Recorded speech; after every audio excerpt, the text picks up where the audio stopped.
نشاهد بين حين وآخر فيديوهات كثيرة لفتيات يعلن عن طلاقهن بحفلات أو مأدبة طعام، إحضار الكعك، الحلوى، الشوكولات، تعبيرا منهن عن فرحهن بانتهاء الزواج والانفصال وبداية حياة جديدة حرة.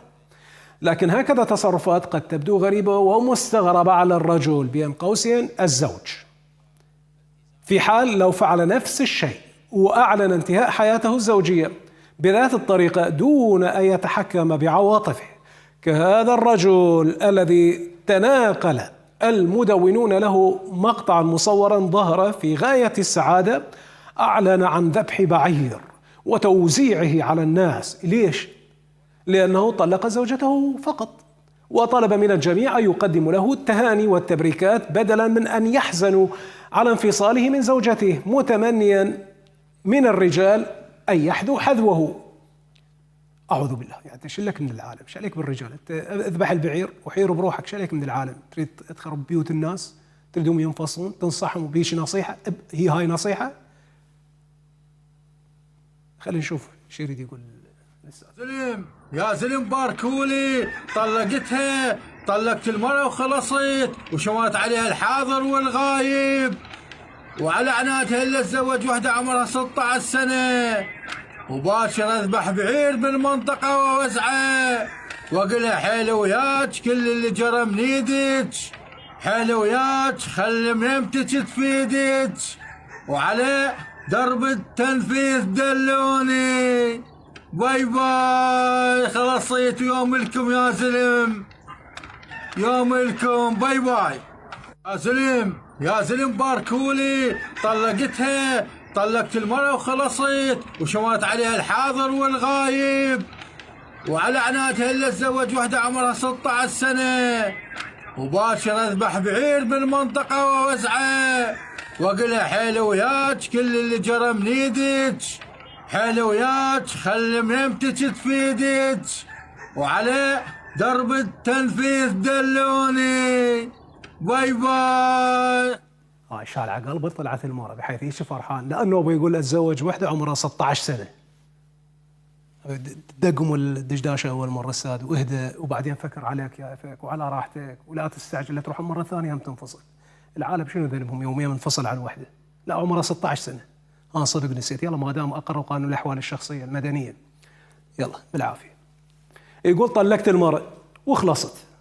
بهذه الكلمات أعلن هذا الرجل الانفصال عن زوجته، ولكي يغيظها ويزعجها أكثر وعد بأن يتزوج مرة أخرى، لكن من فتاة تصغر الزوجة الأولى بالعمر، حدد بعمر 16 سنة كما تابعنا. طبعا تصرف استهجنه البعض ولاقى ردود أفعال كثيرة تبينت، من قدم له التبريكات، هناك من انتقده، هناك من تعاطف مع زوجته الأولى لعدم احترام عشرة العمر بينهم.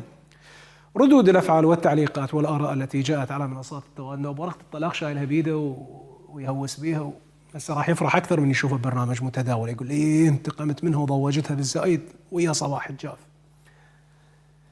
تعليق من خالدة تقول المسلم له حرمته سواء قبل الطلاق أم بعده، فلا يجوز التشهير أمام الملأ. قال تعالى لا يحب الله الجهر بالسوء من القول إلا من ظلم وكان الله سميعا عليما.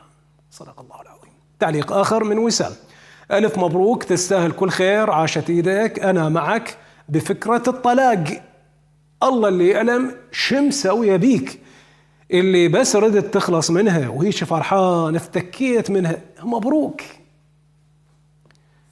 تعليق ومداخلة أخرى من قطرة ندى، أنا امرأة وأشعر بإحساس زوجتك واللي سويته عيب، احترم العشرة اللي بينكم والنهايات أخلاق، المفروض ما تقبل أحد يجيب بمعدلها، ومن طلقتها صارت عرض الناس مالك حق تحكي عليها.